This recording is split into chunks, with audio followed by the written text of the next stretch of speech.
So here's the status on our home renovation because we had faulty plumbing. So took out the couch right now, trying to kind of go through everything. Let's see, hydroponic system needs to get moved. Took a lot of stuff down from the walls. Let's see, we removed a bunch of the upper cabinets yesterday. I feel like Thomas said he felt like they were just really being held up by paint. So we took out the peninsula.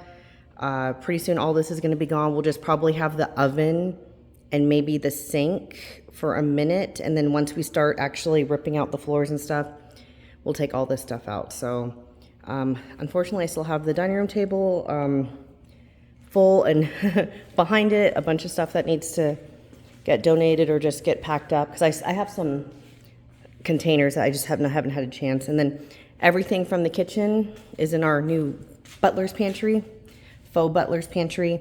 This is the office. We took everything out of the office and put it in the master bedroom. We're lucky that our bedroom's big enough for it. So we got the fridges in here. They're plugged in. Appliances. The coffee bar is working. And our dry goods. And then like spices and stuff. So dog food's down here. So this is kind of what it's like living in a home renovation. Yeah,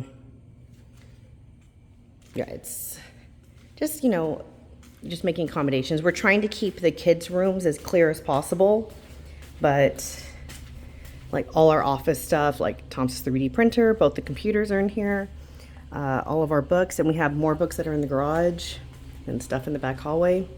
So that's it.